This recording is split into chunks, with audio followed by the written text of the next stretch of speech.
Gumagawa ang guhit ng balat sa akin. Pagdala ay nakipagsapalaran. Sa mga makutat ang pinagulat kaya ng magic saga. Good morning mga kachikas and welcome sa aking munting channel. Hindi na nga ngayon pakakawalan nitong si Ramon.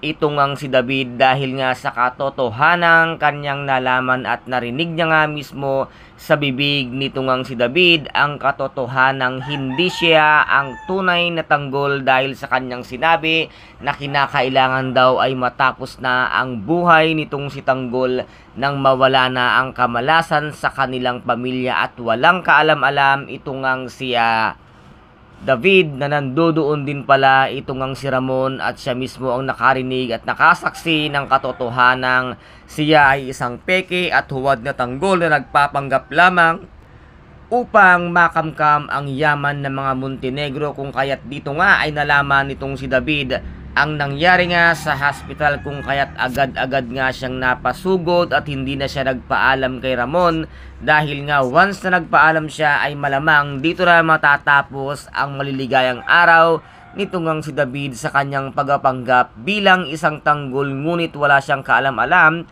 na ito palang si Ramon ay nakasunod sa kanya at alam na ni Ramon ang buong katotohanan, kung kaya't dito ngayon ay nanganganib na rin ang buhay nga nitong si David na ang buong akala niya ay ito na ang kanyang swerte dahil nga araw niya or oras na para nga tapusin si Olga at tapusin nga itong tunay na tanggol, ngunit wala siyang kaalam-alam na ito palang si Ramon ay alam na rin ang katotohanan kung sino at ano ang kanyang tunay na pagkatao. Kaya't ngayon David, humanda ka dahil matitikman mo na ang tunay na galit ng isang Ramon Montenegro dahil mismong anak niya ang iyong kakalabanin at ikaw pa ang nagpanggap at nanloko sa mga Montenegro para lamang mapaniwala itong ang si Ramon na ikaw ang kanyang tunay na anak. Ngunit huli na ang lahat dahil iba na ang galit ni Ramon. Kaya't ngayon matitikman mo ang kanyang lupit ng kanyang galit.